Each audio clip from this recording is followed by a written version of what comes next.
Watch and burn. Hey everyone, so tonight I wanted to discuss one of the best records DHR have ever released, and this is Fidel Villeneuve's. Now, assuming Fidel Villeneuve is even this person's real name, I have no idea. It is the record Kill Life.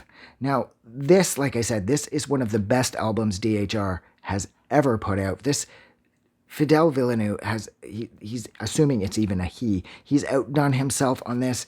Everything about this record is perfect, from the artwork to the samples used, to how this has a very heavy hip-hop influence, but the hip-hop focused vocals would fit in better on an Atari Teenage Riot record than, say, anything the Fever album attempted that I just couldn't identify with.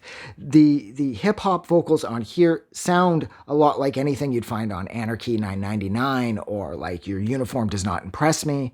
And this record, every single song is fun and bouncy, it's squelchy, it's staticky, but it has sort of that like raw energy, and it's so it sinks its hooks in so easily that you can't help but love every song.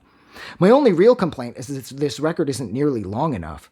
There could have been at least a few more songs thrown in. It feels like boom and the record's gone, and that's a shame, because when something this perfect sounding comes along, you just don't want it to end too soon, and this unfortunately did. Everything about this record is perfect. It reminds me of the Atari Teenage Riot in so many ways, and I don't mean that to knock it. Like, everything doesn't have to be compared to the Atari Teenage Riot in order to be great. It's just, this record, of course, stands completely on its own, but there are elements on here that remind me so much of, like, classic Atari Teenage Riot, and yet, like I said, it's not borrowing from them. It's just what comes to mind when I'm listening to it. And this record is flawless from start to finish. This is like one of the best records that Digital Hardcore Recordings ever released. And I don't believe Fidel Villeneuve really did a lot more for them.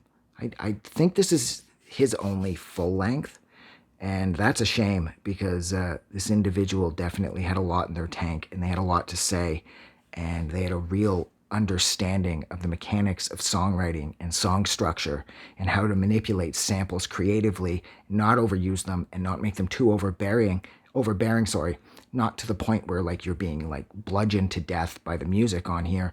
Because sometimes I found a lot with the labels stuff, with everything that's been released on DHR, a lot of the times at least, it just pounds almost senselessly, and you find none of that here.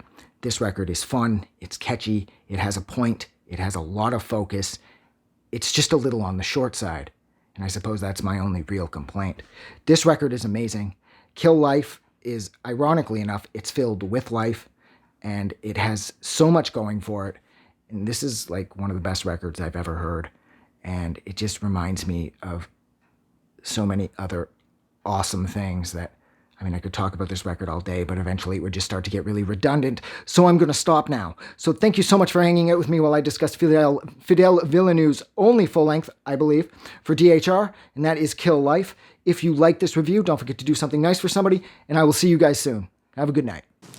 I just wanted to say thank you for making it through the entire video. I really appreciate it.